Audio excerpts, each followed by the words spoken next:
വയനാട് സുഗന്ധഗിരിയിൽ വനിതാ beat forest ഓഫീസറെ പീഡിപ്പിക്കാൻ ശ്രമിച്ച കേസിൽ പ്രതിയായ സെക്ഷൻ ഫോറസ്റ്റ് ഓഫീസർ രതീഷ് കുമാറിനെ കുരുക്കിലാക്കി ശബ്ദരേഖ. പരാതിയിൽ നിന്ന് പിന്മാറാൻ യുവതിക്ക് മേൽ സമ്മർദ്ദം ചെലുത്തുന്ന സംഭാഷണമാണ് പുറത്തുവന്നത്.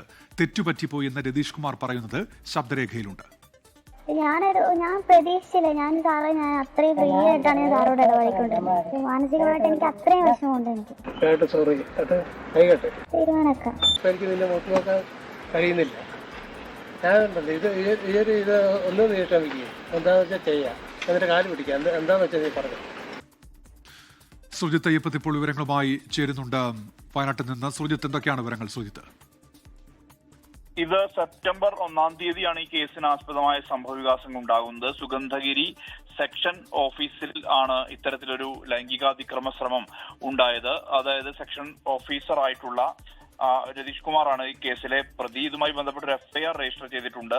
ഈ എഫ്ഐആറിൽ തുടർ നടപടി ഉണ്ടായിട്ടില്ല എന്നുള്ള ആക്ഷേപം ശക്തമാണ്. ഇതിനിടയിലാണ് ഈ പ്രതിയായ രതീഷ് കുമാറിനെ കുരുക്കുന്ന തരത്തിലുള്ള ശബ്ദ സംഭാഷണം പുറത്തു വന്നിട്ടുള്ളത്. കേസിന് പോകാതിരുന്നാൽ എന്തും ചെയ്യാൻ തയ്യാറാണ്, തെറ്റുപറ്റിപ്പോയി, നാറ്റിക്കരുത് തുടങ്ങി അത്തരം പ്രയോഗങ്ങളെല്ലാം തന്നെ നടത്തുന്ന തരത്തിലുള്ള ഒരു സംഭാഷണമാണ്, അതിജീവിതയുമായി നടത്തുന്ന സംഭാഷണമാണിത്. ഇതിൽ തനിക്ക് നേരിട്ട ഈ പീഡന ശ്രമത്തിന് ആര് മറുപടി പറയുമെന്നുള്ള ഒരു ചോദ്യം കൂടി വകുപ്പിലെ ജീവനക്കാരി കൃത്യമായി തന്നെ മറുപടിയായി തന്നെ നൽകുന്നുണ്ട്. അതോടൊപ്പം തന്നെ അതിജീവിതയ്ക്ക് പണം നൽകി ഈ കേസിൽ നിന്ന് പിന്മാറ്റാനുള്ള ശ്രമം കൂടി നടന്നിട്ടുണ്ട് എന്നുള്ളതും വ്യക്തമാകുന്നുണ്ട്. വലിയ സമ്മർദ്ദം ഈ കേസിൽ നിന്ന് പിന്മാറാനുള്ള ശ്രമം നടക്കുന്നുണ്ട് എന്നുള്ളതാണ് ആക്ഷേപമായി വരുന്നത്.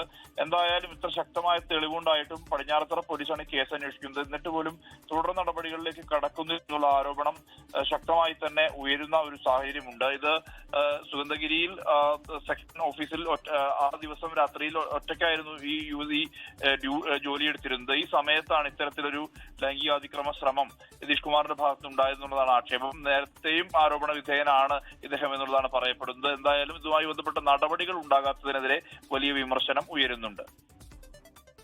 ശരി, സുജിത്ത് അയ്യപ്പത്താണ് ഇപ്പോൾ വാർത്തയുടെ വിശദാംശങ്ങൾ നൽകിയത് വയനാട്ടിൽ നിന്ന്. ലോകത്തെവിടെയായാലും ഏത് സമയത്തും 24 വാർത്തകളും ഓഗ്മെന്റഡ് റിയാലിറ്റി പാക്കേജുകളും എക്സ്പ്ലെയിനറുകളും വിശദമായി കാണാൻ ഞങ്ങളുടെ യൂട്യൂബ് ചാനൽ നിങ്ങൾക്ക് സബ്സ്ക്രൈബ് ചെയ്യാം.